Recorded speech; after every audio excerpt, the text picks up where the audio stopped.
Hello buddy, it's Wyvern here with another Total War Warhammer 2 tier list.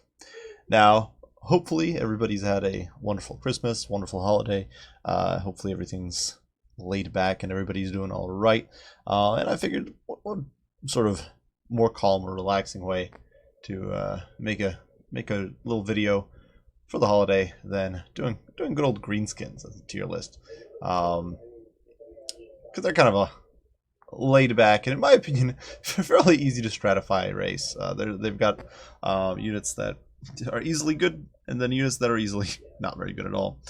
They've been a faction that's ranged quite a bit in quality over the years. They've always kind of had certain struggles with lord sniping and leadership. Of course, they were kind of the OG beastmen in that sense, though not quite to the same extent. Obviously, Black Orcs have always been a staple unit in their roster. I don't think there's ever been a point when Greenskins have not relied heavily on Black Orcs. Obviously, the Wa changes were one of the things that really shook them up. Before, as a faction, the Greenskin Wa was a relatively low AoE effect that your lord could cast. It was a very potent effect, plus 44 melee attack, but it could only cover about 40 yards, so not as potent. Nowadays, it's a map-wide buff, of course, as everyone knows, and that makes it incredibly powerful, potentially. And if you've got a lord that can really act as a battery and just charge Wa over and over, like for example Grimgor or Skarsnik, then you've got some really nasty potential there. If you can get like 2, 3, 4 map-wide Was over the course of a game, that is just devastating. And so it's definitely shook them up a bit. Besides that, though, honestly, throughout most of the Warhammer 2 life cycle, certain units have stayed king. Certain units have fallen by the wayside. Some units have been moved up, and we're definitely going to see who's been the winners and the losers as we go through this list. So to kick things off, we're going to pick the head honcho. So the character many here will consider a meme, and that is Grimgor. Grimgor is, of course, best, which means we're putting him at S tier. I kid. He's not S tier. Grimgor is probably D tier. Depends if you're memeing. If you're memeing quick match, where not everybody brings serious builds, not everybody's the most competitive. He might be a little more capable. But in a serious game against the majority of factions, you're going to face some form of lord sniping, most likely. And Grimgor really does not hold up well against that. He doesn't have any regen. He does have armor, but armor's not the best saving grace there. Not the best melee defense. 4,000 HP isn't the greatest amount of HP, honestly. It's strong, but when you don't have healing and you're stuck on foot and an easy target for everything, not the greatest thing ever. He is, of course, footbound, which hurts him as well. The fact that he struggles to really get on top of the targets he prefers is difficult.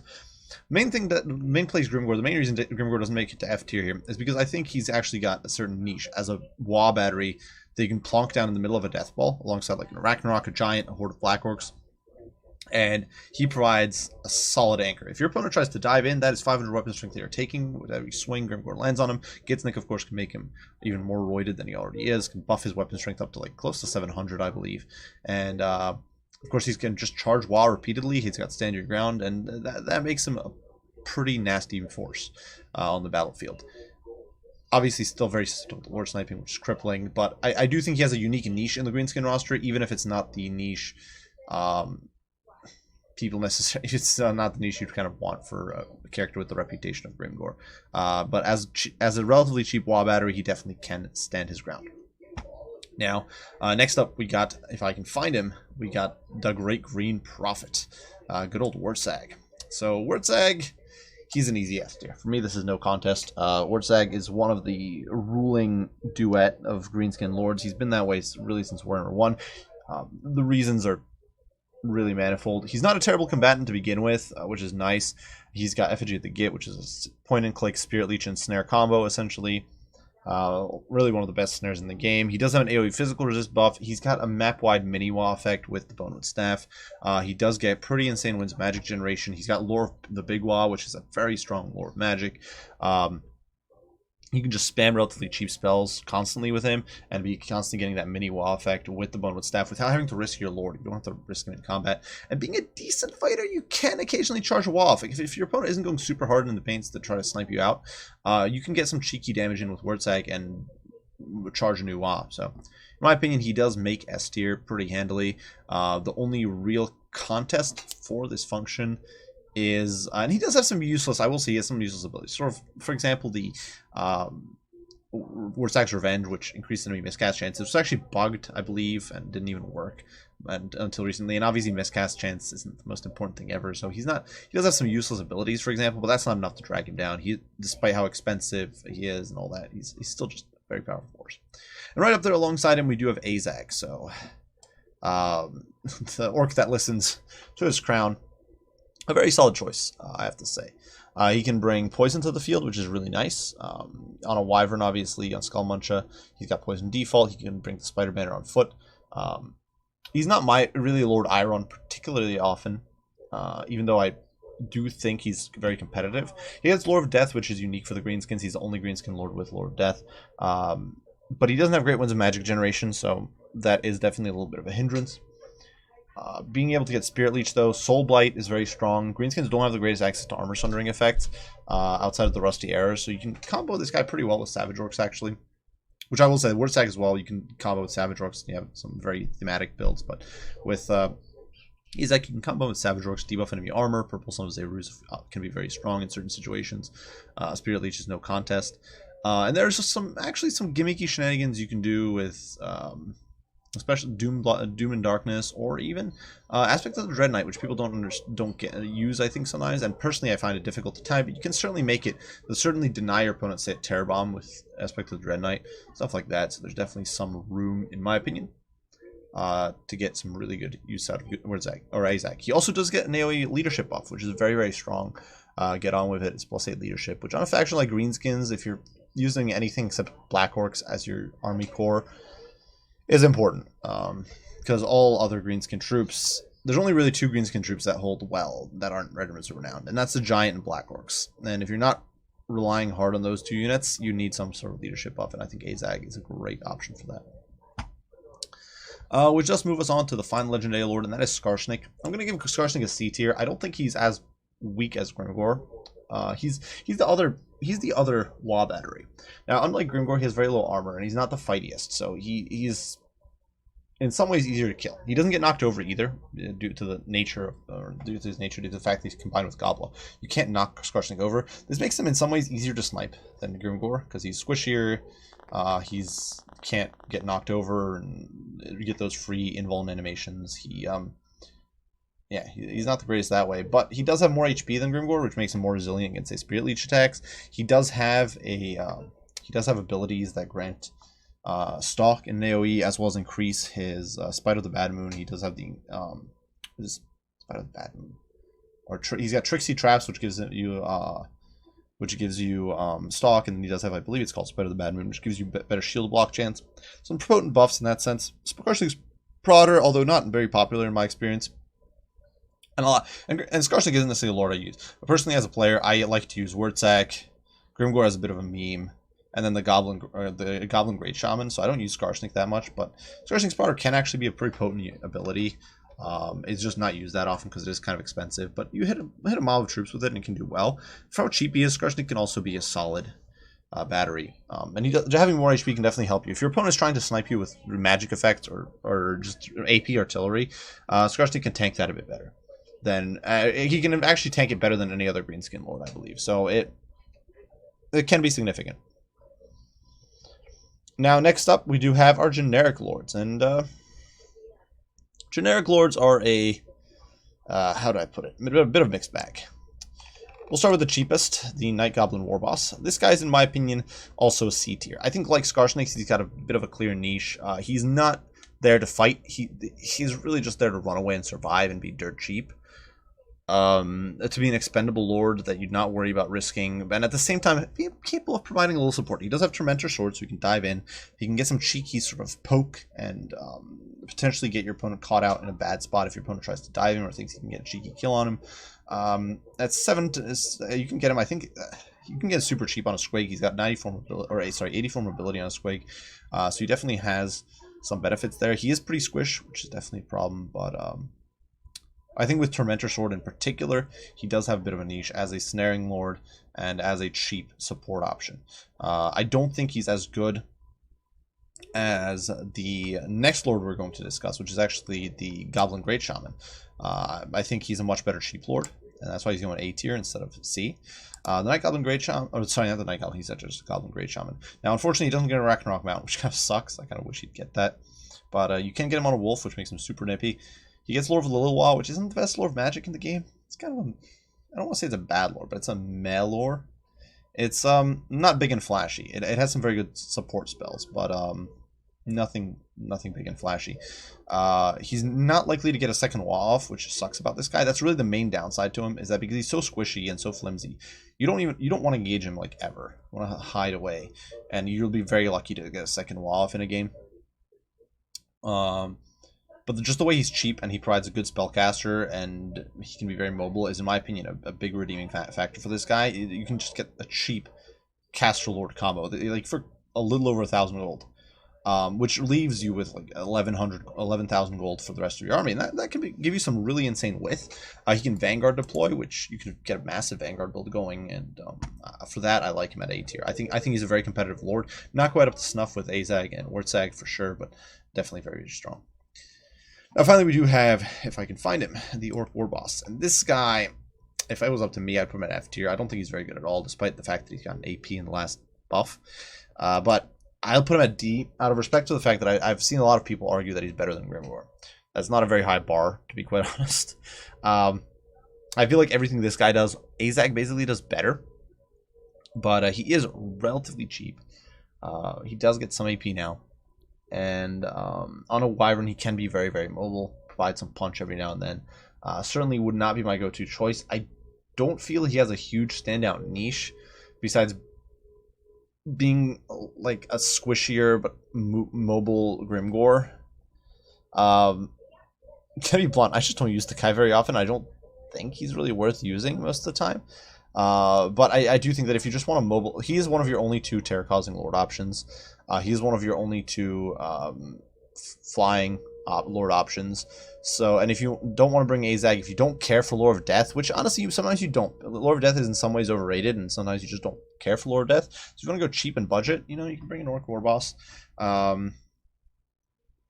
You might care a little less about losing him as well, because you're not worried about sort of losing your magic. It also means that you split your HP pools, which can be not the most important thing, but you know, if your opponent focuses Azag, he's only got to burn through like 4,000 HP to get rid of your Lord and your caster at once. Whereas with an Orc Warboss, you probably got a caster alongside him. It's probably costing about the same as Azag, and that means that your opponent now has 2 HP pools to burn through, like 6 to 7,000 gold or 6 to 7,000 HP worth that they have to burn through to kill both your caster and your Lord, and that can be a big game changer. So for that, I will give him a D tier. I still don't think he's very good, but I will give him a D tier for that. Now onto the heroes. This is a bit of a mixed bag again. The Goblin Big Boss is weird for me. He used to be probably an easy A or even S tier back in the days of the Goon Squads. In my opinion, he's fallen off since then. He can still provide some good poison support for a Cav mob on a Spider, but the Cav mobs are nowhere near as popular as they used to be. One of the big things back in Warhammer 1 days, because charge bonus was so important, was big Boar Boy Big Gun mobs, and you'd support them with a Goblin Big Boss who'd provide poison from Spiderback. Nowadays, you don't really do that. The Greenskins either go super wide and bring a bunch of cheap Cav, in which case you don't care for that support, or otherwise you've gone narrow, and chances are you've got that 1 or 2 poison dealing units like an Arachnarok or something providing your poison already. You don't need a character for that. They can provide a little bit of bodyguard duty. Not the most amazing thing ever, but they can certainly protect your troops. It is obviously a little ridiculous that Greenskins don't have a proper fighting hero as like the fightiest race of them all, but this guy's probably gonna be a C for me. He's a decent fighter for how cheap he is. That's really what it is. It's a cheap, disrupting single entity that can provide some leadership buffs. You can throw him in against an enemy Lord. He's going to do a little bit of damage, a little bit of tickle here and there. He can pressure off enemy Lord snipers. He can provide some additional support to a Boar Boy Big Gun mob still. But really the main synergies that this guy used to have, in my opinion, have kind of fallen off. And for that reason, he's not going to be above C tier. But I think for the cost, still not a terrible Lord or hero option. Now next up, we do have the Night Goblin Shaman. This guy is actually going to get an S tier from me, and some of you guys might disagree with this judgment.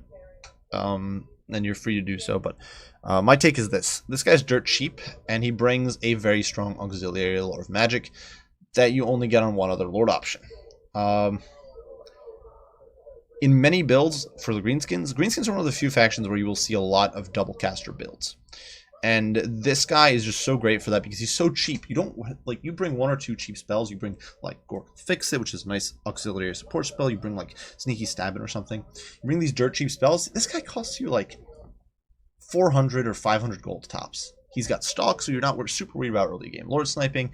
It splits. It gives you a reserve magic as well as encouragement buff Lord character. He has poison and melee, so you can actually stick him on top of your infantry and you can provide them with poison. As long as he's hitting, like, 1 every 3 swings, you keep poison effect on target.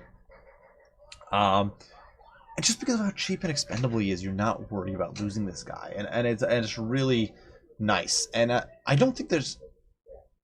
It's just such a strong support character because of how cheap he is. Plus, he gets Wand of Jet, so he can get some Winds of Magic generation on top of that. And, Vindictive Glare isn't what it used to be, so you're not going to see those really cancerous builds where it's like Ward Sag and double Vindictive Glare Shaman. But still, such a powerful support character. He's really the only mage in the game, I think, where I would rate him. Necromancer is really the only other mage I can think of in the game that comes close to this level of usefulness. And there's very few builds for the Greenskins where you will not want to bring a Night Goblin Shaman. He's almost always useful for how cheap he is. Because you sacrifice, really, in his cheapest form, if you bring him with like one spell, you sacrifice like a unit of goblins and you get a shaman, which, you know, it's in my opinion worth it. So yeah, easy S tier for caster there. And I'm sure some people might be a little surprised by that, but that's okay. Now, the Orc Shaman is quite a different story. A bunch of useless items. He doesn't get more Winds of Magic generation, barring his lore trait. He's supposed to be a passable fighter, but he really isn't. And you, in my experience, don't really want to put him on a boar because you're just making him an easier target. He's very flimsy, dies pretty darn easily, given that he's an orc. It's a bit surprising. And usually, he's too expensive to bring as a support caster in most cases. Usually you will bring just Wartzag or Azag and then support them with a Night Goblin Shaman. Plus, Big Wa is not a great support lord, really. It brings some really powerful spells to the table, but those spells are not auxiliary spells, really. If you're trying to just if you're going with a Goblin Great Shaman, you're trying to go cheap. You're not going to bring this guy as a support option.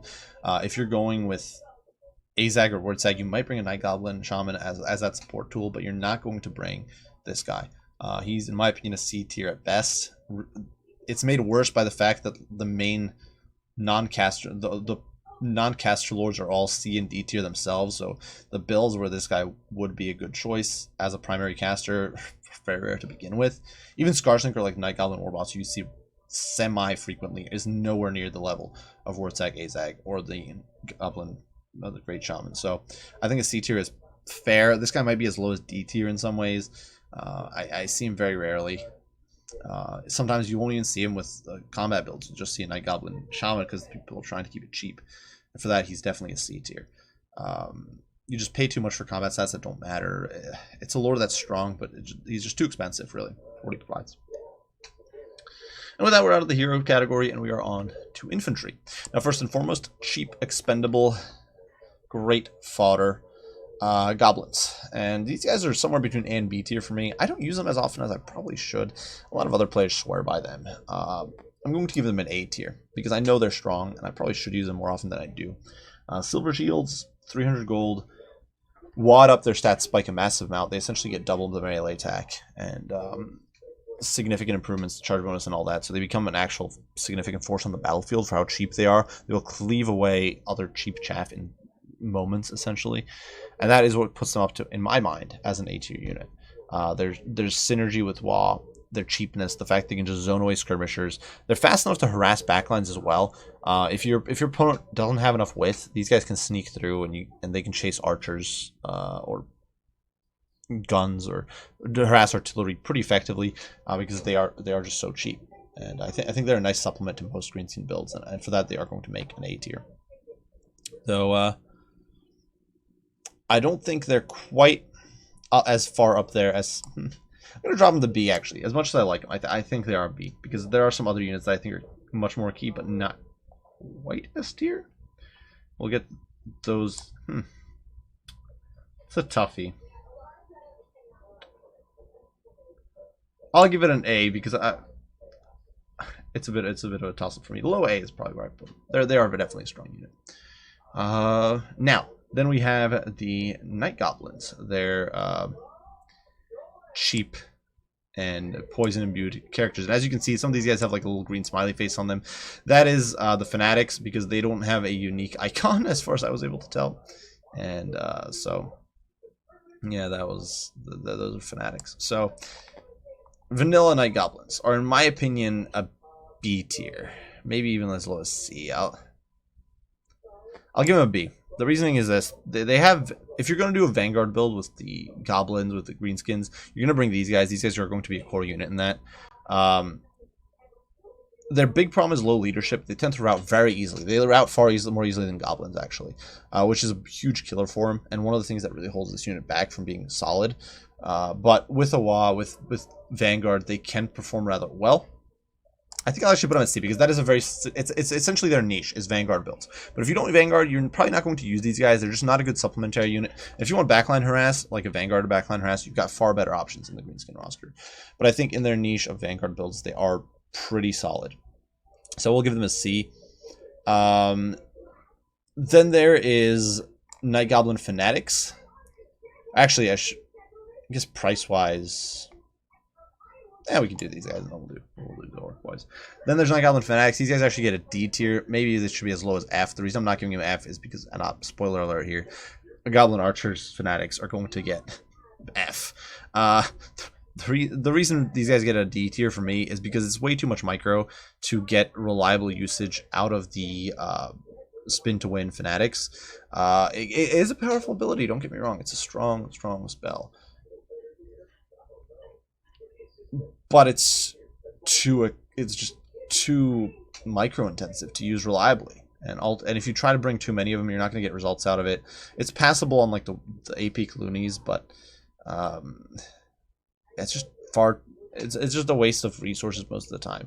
It's a finicky ability to boot. It doesn't really cooperate super well when the unit's on the move. You'll have your mouse spazzing out and the targeting array spazzing out. And it's just very, very frustrating to try and use properly. I think a D tier is probably at the best these guys can get. I'd rate them as low as F. Honestly, they're just not that good. Then we do have the Orc Boys. These guys are another unit that works kind of like Goblins in the sense that they get roided up a huge amount by WoW. I will give them a B tier because I don't think they're as universally useful as Goblins. Goblins have that little bit of extra speed. They've got those silver shields. They're cheaper. They're 50% cheaper than Orc Boys, so they're a much better screening tool. They are expendable, so they don't affect the leadership of your other units, which is all nice. And for that, I think these guys are A, where Orc Boys are probably just a B tier. They're still a solid supplementary unit. They can still do a lot of damage, especially under the effect of WoW, but even something like Here We Go can make these guys way better. They hit pretty hard, so if you can buff up their melee attack, these guys do a lot of work. Pretty high HP pool for a cheap low tier infantry. Definitely not a bad unit. Just not up to Goblin standards, and so I will put them up in a B tier. Which does get us on to Nasty Skulkers. This unit is stellar. I don't think there are many, if any, Greenskin builds that don't make use of at least some Nasty Skulkers. Smoke Bomb is amazing. 76% speed reduction. It gives you such good crowd control. Plus, they've got AP. They've got the Opportunist Murderer trait. So when they're winning in combat, they actually get higher melee attack and damage output. Makes these guys insane. I love them. Stock, Vanguard. The only bad thing about them is leadership, so it's often difficult to get value out of the unit once they've taken about 50% or so HP damage, because they'll often shroud. It's one of the reasons I think chevroning these guys up can actually be worthwhile sometimes, just because it keeps them in the fray longer than they normally would. But definitely not a bad unit. Definitely can pay their dues, and definitely this unit can do you proud. I do genuinely think that I genuinely do think that the Nasty Skulkers can be rather potent options in basically any build. And so yeah, easy S tier. Now, I think it's difficult to argue otherwise. So next up, we do have the Savage Orcs. The Savage Orc Boys, I should say. This unit is difficult for me to say. I have a strong bias towards this unit because I really do like their high speed. 37 speed versus the 31, I believe, on Orc Boys. People often underestimate that, but it can allow you to breach backlines very, very quickly. However, for 100 more gold, I do think it can be difficult to justify these guys. Keep in mind that the relation, when you do, you can say, we're actually going to see this in a little bit. I actually really like Savage Orc Big Guns, and in many ways their relation with normal Orc Big Guns is similar. They're 100 more expensive, gold more expensive, they get more speed, some more damage in exchange for lower survivability in some ways. But I think in the case of the Savage Orcs, it's 100 gold on over a 450 gold unit baseline, so it's a higher percentage increase. You're looking at like a 25, well, not quite 25, but like a 22.5 or whatever % increase in cost. And that is difficult to swallow, in my opinion. It's difficult to justify in some builds, and that is why they're going to net a C tier. Even though I think they are a pretty solid unit in certain niche builds, I think generally you're just going to sacrifice that speed, and if you are going to go fast, you're just going to go wide with goblins and big guns and rely on that instead. Now, moving straight on from Savage Orcs, we get right onto the normal big guns. So these guys are a pretty respectable unit, a unit I'm not super fond of though, and I'm actually going to put these guys at C tier. They're the weird hybrid unit, kind of punchy like Saurus or something, like Unshielded Saurus. High HP pool but pretty low melee stats. They do get a bonus for Slarge of 8, which, excuse me, can help them a bit, but in my opinion, Savage Orc Big Guns are just significantly better for the function. If you're looking to blitz someone with hard-hitting non-AP troops, Savage Orc Big Guns are the way to go, and I will actually give these guys an A tier. I think they are very, very strong. Not as broad usage of a unit as some of the others here, but I even as goblins, for example, which are just cheap and cheerful. But if you just want to swarm your opponent, you can have like a core of Black Orcs surround with Savage Orc Big Guns. Your Savage Orc Big Guns breach a line in seconds. With Wild, they'll beat even Greatswords, I believe. They're just such a strong unit. And then you get through the enemy lines, and they've got 37 speed. They can overwhelm backlines. They can actually, in some ways, they threaten heavy cap because they can stay on top of them more easily. Especially if you've got poison support. You drop that enemy speed down to like the 50-ish range, and suddenly the big guns are just clocking them hard. They got a bonus for large. I really do like this unit. I think A tier is easily there, and that's really the main reason normal Orc Big Guns are not higher on this list. I know some people like normal Orc Big Guns instead of the Savages, but I think for that heavy hitting blitz, Savage Orc Big Guns are just better, and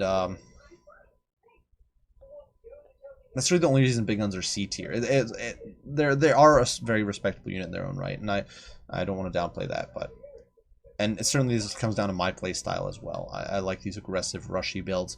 The normal Orc Big Guns are kind of more slow and methodical, and that is something to keep in mind.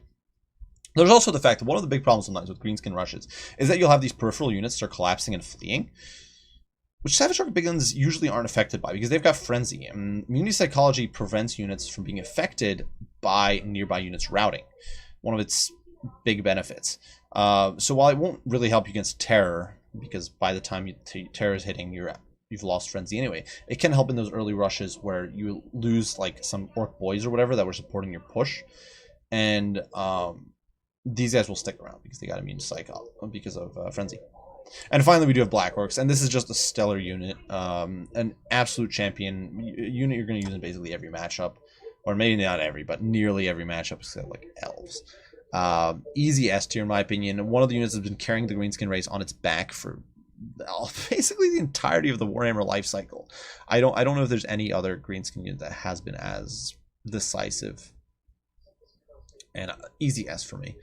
The unit itself really isn't that strong on paper. Like, they got immunity psychology, which is huge. They stick around generally to almost the bitter end, or very, very, very well. They've got very good damage output at 50 weapon strength.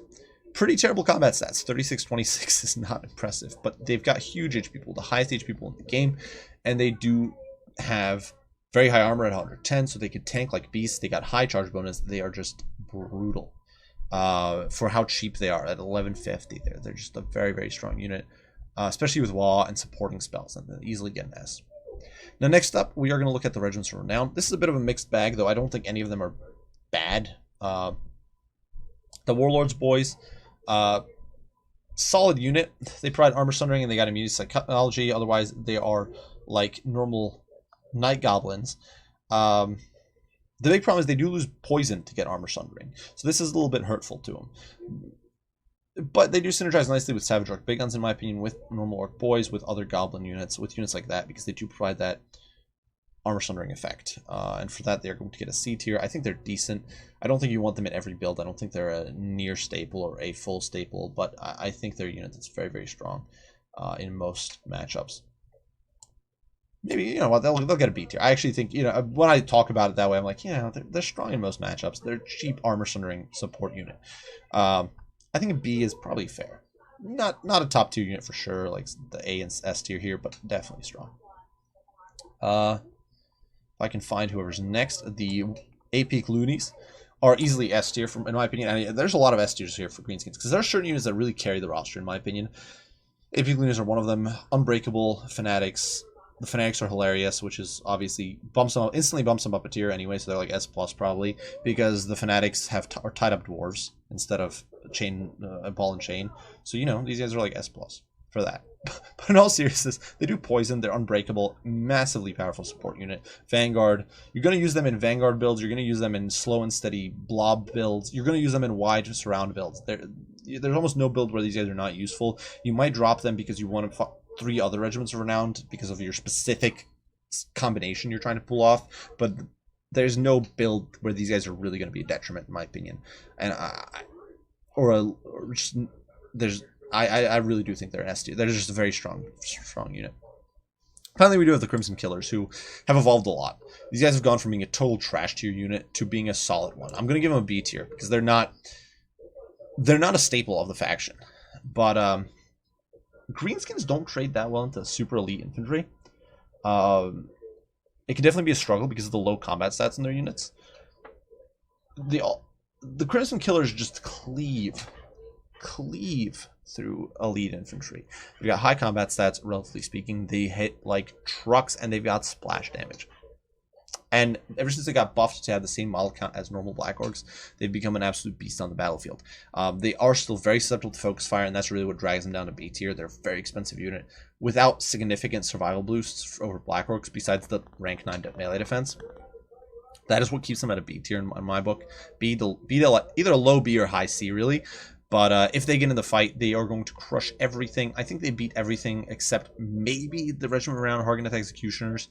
The splash decks are just... Actually, I should say that. They actually lose... Funny fact here. They lose to rank 9 Black Orcs, which is kind of funny. But the reason being is that they attack slower in exchange for splash. And as the fight progresses, because the Black Orcs thin out and the splash starts to have no effect on the battle, these guys lose. So fun fact there. But against any non-Chevron units, they'll win. Against, I think, most if not all Regiments of Renown, they will win as well. They might lose to, like, Blaze of the Blood Queen if they're hit with Murderous Mastery, but that's about it. They're just so stupid strong, and really an easy B tier for me. And that does get us on to shooting, to projectile weapons. This is going to be a bit of a mixed bag again. Goblin Archers, in my opinion, an A tier. Maybe, I don't know. I think they've fallen off a bit because some of the other Orc options have gotten more popular. I'm going to put them at B. Here's my reason. Obviously, the Goblin firing line is still like the most popular, I will say. I still see it the most. A lot of players still swear by that, and it is definitely not a bad combo. Don't get me wrong. I'm not trying to downplay the Goblin firing line, but really the majority of the Greenskin shooting selection is actually solid, and it's honestly Orc Archers and even Savage Orc Archers can in many ways fulfill the same non-AP Archer role that Goblins fill, and because they have built-in AP, they synergize better in some ways. They can overwhelm armored units better. And so I think B tier is fair. They're just such a cheap and shieldful archer that can zone away enemy skirmish. They can provide you a little bit of fire support. They work nicely with the Rusty Airs. Easy B tier, but not quite A or S like the way they were before. I think Orc Arrow Boys now are much better than they used to be. I think Savage Orc Arrow Boys and Night Goblin Archers are all very, very strong. And they all have their little bit of a niche. Which does get us on to, I believe, should be Night Goblin Archers. And these guys are going to net... I think I'm going to give them a B, honestly. because an archer that, they're not that popular. I think maybe on popularity's sake, I'm going to put them at C because they are kind of expensive for what they provide. Usually with Greenskins, you have a lot of poison and melee, so you're not too concerned about the ranged poison. And for that, I'm going to put them at C. Still, having a poison ranged unit is very strong. The fact that they stalk is very nice for survivability reasons. They can dish out good amounts of hurt with the Goblin firing line. Honestly, you can pull off a nice combo. You have these guys applying poison, you have the Rusty Arrows applying armor sundering, and then normal goblins, and you have a pretty cheap and effective firing line combo. And I think for that, they do deserve a C tier. The cost is really what kind of drags them down a bit, in my opinion. You pay for a lot of these peripheral abilities like Vanguard, Stalk, Poison, which don't always come into effect, and for that, I think C is fair. They do also have pretty low leadership, so they route, I think, even easier than Goblin Archers, which kind of sucks, but C is easy. Easy plays for them. Orc Airboys, in my opinion, easy B tier. In my book, I actually like Orc Airboys better than I like Goblin Archers, the way I play, but I will give them a B. 6 AP damage on a non-crossbow unit is very nice. The range is decent, so they can actually kind of counter enemy archers. They are pretty tanky. They can actually outfight, especially if you boost them with the spell, but with proper support, they can actually tie down enemy lords and like backline harass in melee pretty effectively. They're not pushovers. They're not. Honestly, I'd say they're one of the better. They're probably the cheapest missile unit that can fend for itself reasonably well. The only other one I can think of in their price range is really Quarrelers. Everything else that can fend for itself is much more expensive. We're talking Shadow Warriors, Loth and Seaguard, that sort of thing. And Orc Airboys can fend for themselves. At shorter ranges, their AP and high overall missile damage just works wonders. The fact that they're not AP does mean they still synergize well with the Goblin firing line, with the Rusty Arrows, of course. We're going to get into it. They're a very strong unit. And yeah, I think they're a very strong option. Definitely an easy B. It's really just a competition of several pretty good archer units. Not necessarily top tier archer units for the Greenskins, but a lot of good ones. And for that, I think none of them are going to shine up to A and S tier, except the Rusty Arrows. And they all synergize well with Rusty Arrows. The one exception, though, is this next one, and that's Fanatic Archers, who are F tier in my opinion. At least you can get good Fanatic connections off with normal Fanatics. These guys are usually in the back line, so unless you're trying to screw over your own front line, it's completely worthless to get these guys. The situations where having Fanatics on Archers is actually valuable are so rare and niche that it's just not worth bringing them, ever. The F tier for these guys easily, unless you're trying to meme and do something silly, just F. If they snared Cavalry or something with their Fanatics, okay, I'd see the purpose, but they can't do that, so it doesn't matter. They're F tier for them. I'm not going to waste time explaining it. They're just essentially overpriced Night Goblin Archers. And that does get us on to Savage Orc Airboys. I'm going to give a C tier too. I like them. I like the extra mobility for repositioning. I like the frenzy. The fact they stick around pretty well. I actually like the fact they hit harder. They can often crush enemy units like dogs very, very fast. But I think the higher cost makes them a little less appealing than normal Orc Airboys by a tiny bit. I think C tier is just fair. Both of these units have their niches compared to the two above them here. But I think ultimately in the most situations you're going to take these two. These guys are almost identical, honestly, to the Orc Airboys. Just that their melee stats are different. And their mobility is different. And obviously you get Frenzy. Finally, one thing I will say for these guys, though, is that physical resist means they trade better into guns. So against factions that bring a lot of gunpowder or artillery, this can be a benefit, for sure. It can make you more resistant against that sort of play than the armor would on the Orc Airboys. So that is something to keep in mind. I think they're a closer contest with Orc Airboys than Night Goblin Archers are. So these guys are probably like a high C, these guys like a low C, maybe something like that.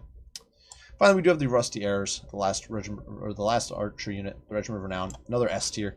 Holy hell, this is a long S tier line. But if you're going to bring a shooting lineup as Greenskins, unless you're trying to do unless it's artillery, or unless you're trying to do a Mimi Vanguard build, or not Vanguard build, sorry, a Mimi like Savage Orc build or something where you don't want to bring any goblins, S tier. Like these guys are good for almost every build as well. Any build that brings orc shooting is going to bring these guys really, or orc foot shooting. So easy S tier for me. You're free to disagree, but I think they're one of those staple units for the Greenskins. Obviously not in every build, because not every build for Greenskins is going to rely on foot shooting. But in the ones that do, these guys are almost a must pick. which does get us on to Cavalry. And this is a very, very mixed bag for Greenskins. Like, holy hell, is it a mixed bag. We're probably going to get the whole range of emotion with Greenskins. So, yeah. The Wolf Riders. These guys are, in my opinion, good as a throwaway light cav, but their main downside is the fact that they compete with Spider Riders, who are just so good in comparison. Which is going to put these guys down to C tier for me. I think they're very strong, but competing with Spider Riders makes them look not so strong. Still, for 300 gold, they're the cheapest Hound style unit in the game. They do count as large, which hurts them against spears, but 300 gold for a unit that has 92 speed is insane. They're such a good backline harass, and easy C tier. I don't even feel... There's not much to explain. They're just a dirt cheap Vanguard unit that costs 300 gold. And you can throw it on the back line, and boom, it does work. It costs less than a Hound. It's amazing. C tier. The only reason, literally the only reason these guys are that low is because Spider Riders are so much better. We're going to get to Spider Riders right away. Spider Riders are easy A tier for me. I don't think they're quite S tier because, once again, Cav is not always the meta for Greenskins. It's not that popular for them, but in a lot of matchups, these guys are just key. These guys are probably a high A if, like, the Savage Rook Big Guns were like a low A. I would probably rate them above Savage Rook Big Guns, but I don't want to put Savage Rook Big Guns down at B tier. They can trade under WA's effect. They can trade shockingly well into even medium cav and medium armored cav. I believe they can actually beat Wild Riders with lower cost investment, as long as you get WA off, which is insane. They're very strong in that sense. They're pretty quick, not super quick, but fast enough to get on the targets you need. Excuse me. They provide poison. They can snare targets, pin them down. They've got surprisingly high armor for a light cav unit. They cost 450. They got bronze shields, decent HP pool, Strider. So on uneven terrain, they actually perform better than you would expect. Leaning towards S. Honestly, no, I'm going to give them an S because if you're going to bring cav build, you're going to bring these guys. Once again, it's if you bring a specific type of build, you bring these guys. And I think S tier is just fair. We'll just get us on to Squig Hoppers. Squig Hoppers are solid, but they're another 200 more expensive. I'm going to put them at B. I think they're better than Wolf Riders. They're very quick at 84 speed. They do still have Vanguard. They do have poison and immune to psychology, which is huge. Makes them a very nice snaring unit. They've got AP. They can actually provide good support against heavy cav. They're not like your primary anti-cav tool, but they can provide that support you need to deal with heavy cav. And for that, I do like them. I think B tier is a solid place for them. Maybe S tier. I don't know. They are. I'm gonna put them at C tier. Sorry, I'll put them at C because I think Dark Squigs are just a bit better, and we'll get to that in a bit. But it's a tough one. No, I struggle. It's a tough. Orcs need like more tiers, but I'm gonna give them a B. It's a B. Very solid unit. Quick on its feet. Poison. Just overshadowed by Dirk Squigs, and we'll get to that in just a second. Besides that, we do have now we're moving on to Orc Cav, and this is where things fall off significantly. Orc Warboss. A unit I'm going to give an F tier to. I'm going to give it an F tier. Honestly, they trade better against Cav, a little bit better than Squig Hoppers. In isolation, they are in some ways better than Squig Hoppers. But in practice, the only thing you're really using this Cav for is disrupting backlines, getting on top of infantry. Squig Hoppers are better for that. For that support role, Squig Hoppers have poison. They're a better support tool. These guys are a bit tankier. They've got more HP. They've got bronze shields. Sure. They got more armor. But you don't really care about that with this cheapo Cav. In my opinion, the speed is a much more significant boon, as is the immunity psychology. That puts Squig Hoppers way, way above Boyz. And I think this is the most direct competition. And for that, these guys are going to be left in the dust. I just don't see a build where you really want Orc Boyz over at least some of the other Boar Cav, if not a true light Cav. Yeah, they're just not good. Now Savage Orc Boyz a little bit better. I think they hit a bit harder. They hit a bit more reliably. They've got better offensive stats in exchange for lower defensive stats, which you don't care about too much. They've got better mobility, which is nice.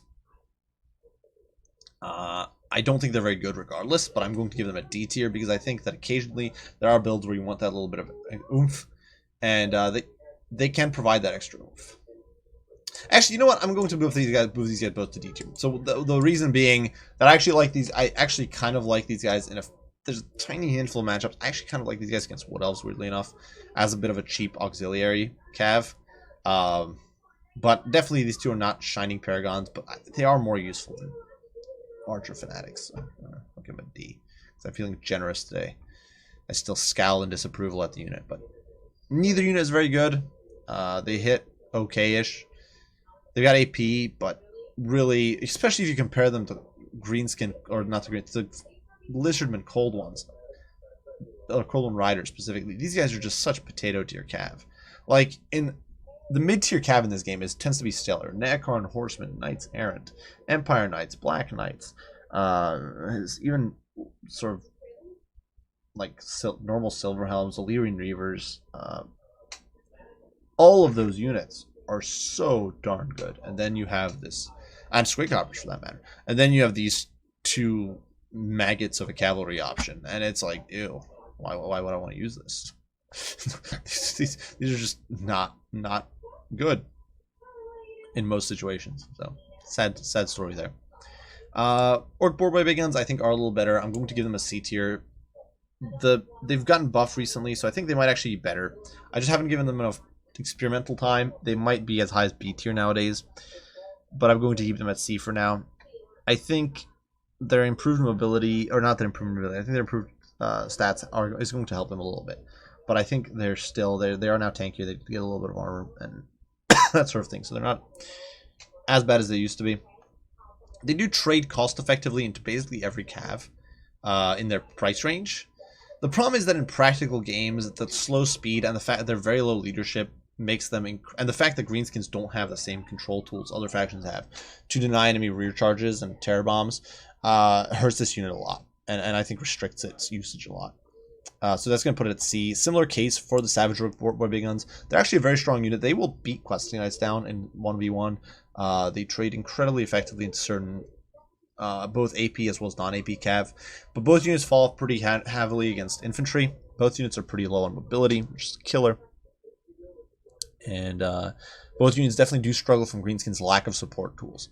Greenskins is just not a faction well designed, I think, to play the cav game, or not as well designed as other factions. Your only gimmick really is poison melee units. That's about it. Not the most terrible thing ever, but yeah, an opponent who's got like a Reiksguard and Boris can easily rout you pretty quick. And the non-existent or low armor means that you'll often, plus you can't retreat, you're too slow to escape. And the non-existent to low armor means that you'll often bleed heavily to non-AP attacks, like Reiksguard or Knights of the Blazing Sun or Knights of the Realm, that sort of thing. Which does get us on to the Regiment of Renown cav, the Broken Tusk Mob, which I think is also a C tier, honestly. They're basically up-armored Boar Boy Big Guns. I think, you know what, I'll give them a B, because they do have, actually, and I forgot that, wow, I'm dumb. I forgot both the Moonhowlers and the Dirked Squigs. I just skipped straight to Boar Boys, because I was so fixated on Boar Boys. But I'm going to give them a B tier. The reason being that the extra armor actually makes these guys a bit more of a worthy pick. They also do provide courage, and they have higher leadership, which all in all makes them a more reliable choice. There are occasions where you will not bring any other Greenskin heavy cav, and you will bring these guys. I do think they can be worth it. Not often, but sometimes. Having a passively armored unit of cav can be nice for the Greenskins.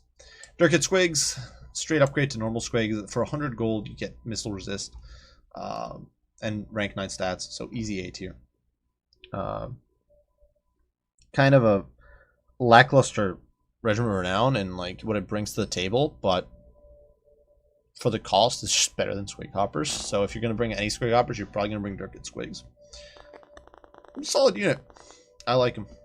They're actually very hard to route because they got immune psychology plus better leadership due to their rank 9 stats. Pretty fun unit. And the Moonhowlers. A tough one. I'll give them a B. I think Fear on a light cav is not bad. Against certain factions with lower leadership, it can be nice to have Fear, just to be able to scare an opponent off. It also does make them immune to Fear themselves, so against factions that have lots of fear in the backline, like for example Vampire Coast. These guys can stick around a little bit better and do their job a little bit longer, which is valuable in its own right. I think B tier is fair for him. Decent backline harass tool, though certainly not some king of light cav.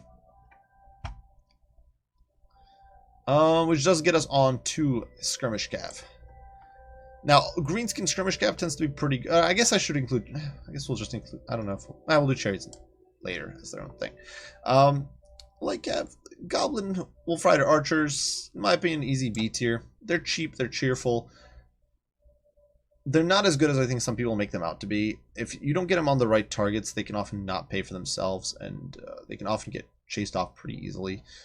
They do not, given that they're a 350 gold unit, even if they get all of their value out, it's often not that huge compared to, say, Marauder Horsemen for Norska or Beast Leaders for Empire. So they're a bit of an overrated unit, I think, in some ways, but I do think a B tier is fair. Similarly, Spider Riders, B tier. Poison is nice. They got Strider. They can kite. They're not great, but semi-okay in melee. I think neither unit is really top tier skirmish material, especially for how much they cost.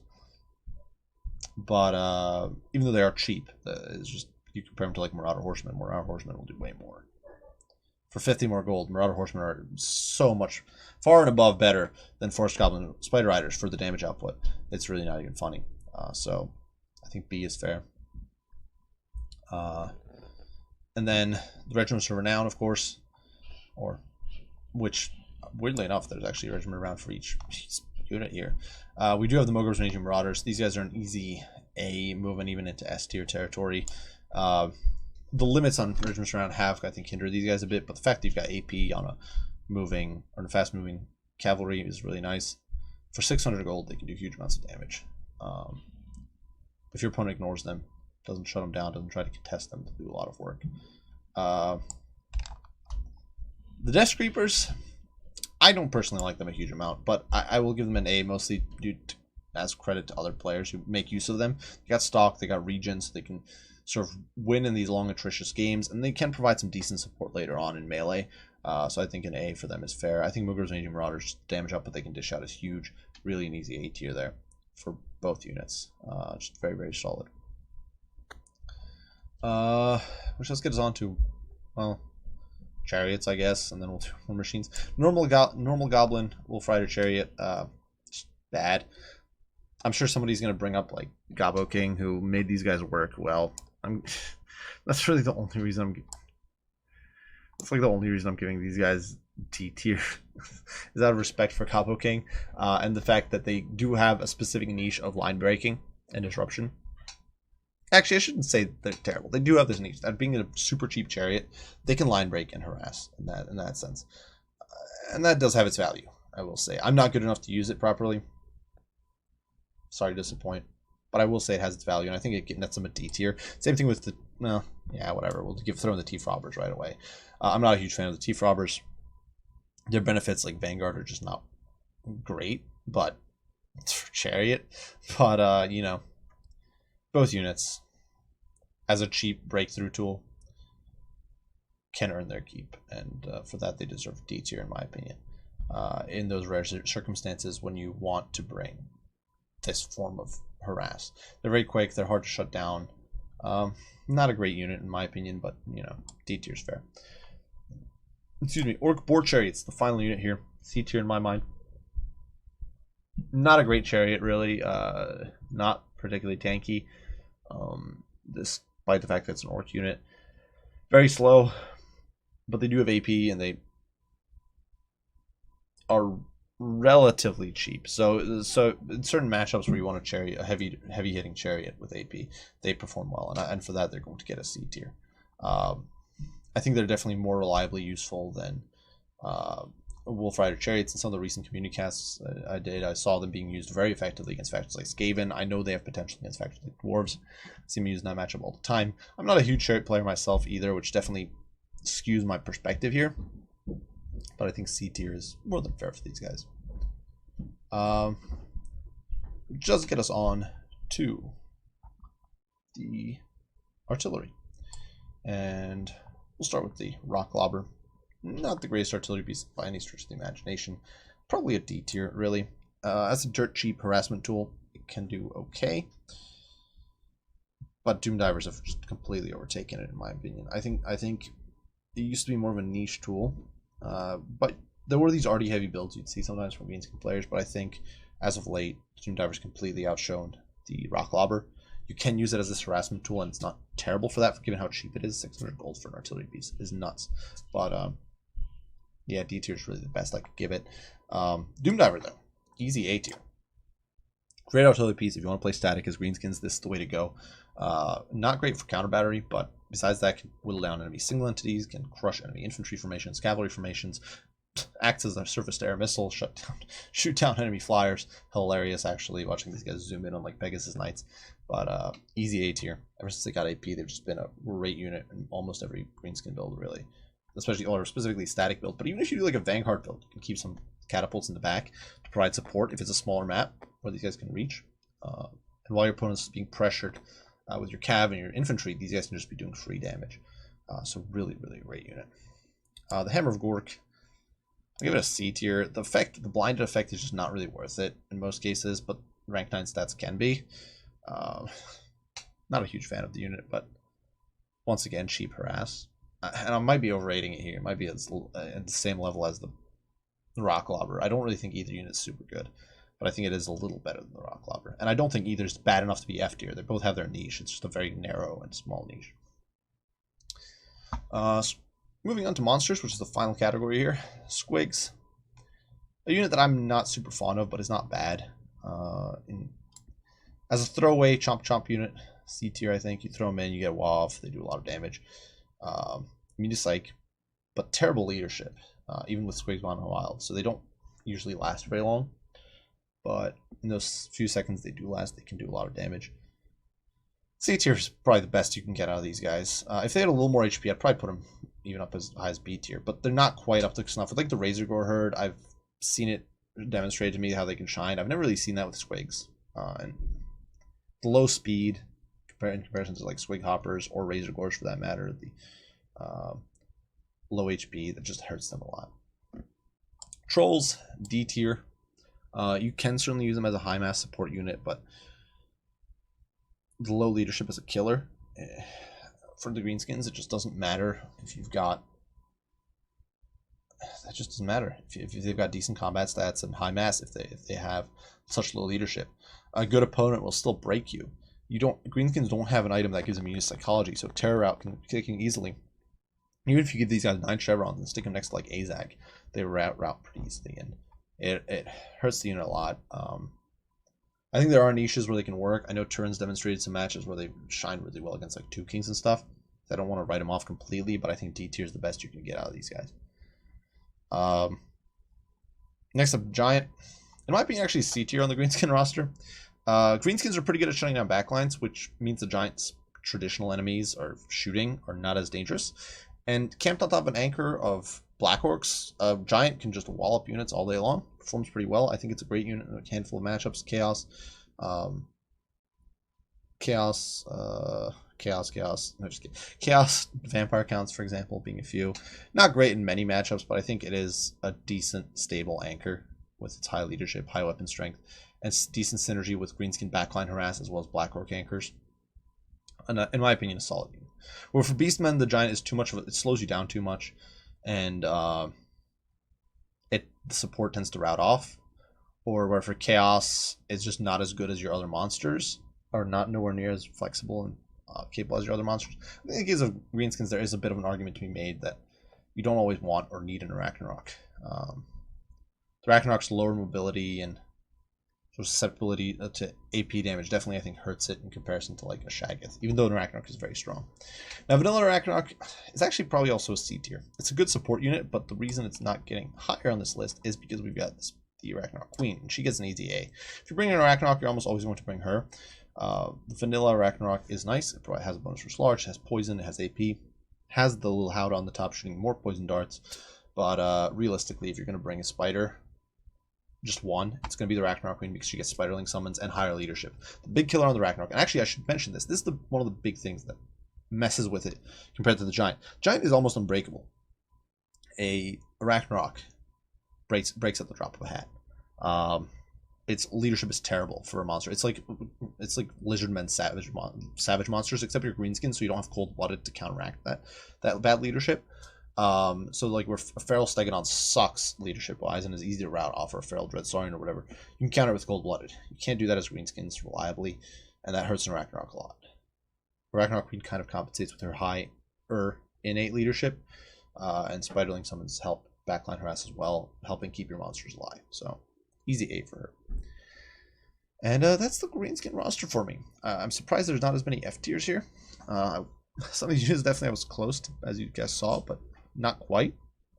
I think most of the roster is usable, even though some people hate Grimgore, and I don't think it's the greatest, but most of the roster is usable. Most of the roster has its function. I think the main problem with the Greenskins is they crush hard on a handful of units, specifically the S and to a lesser extent the A tier here, or their crutch units. The rest of it is basically like filler and support. Many of their units overlap role-wise, and that doesn't necessarily hurt the roster, but results in this staggered result. Some of these units might rank higher if they weren't all so similar. Like the Savage, you've got this very solid progression of units going from Orc Boy to Savage Orc Boy to Big Gun to Savage Orc Big Gun. It's just this straight progression of units. Your Boar Boys go Boar Boy Big Gun, Savage Orc Boar Boy Big, or Savage Orc Boar Boy Big Gun, and then Savage Orc Boar Boy Big Gun. This is just this straight up staggering of units where there's so much overlap and function, and it's just really tiny cost and stat differences. And I think that restricts the roster a bit, and it results in some of these positions being the way they are. By and large, definitely I think a solid roster. Just wish they weren't as reliant on some of these units. I wish that perhaps a handful of them were like toned down, while some of the lower end ones here were toned up a little bit. But it's really just my 2 cents there. Hope you guys did enjoy the video. Hopefully you guys had a wonderful holiday, had a wonderful Christmas, and I hope to see all of you in the next one. Leave your thoughts and comments down below, and I'll be signing off. Wyvern out.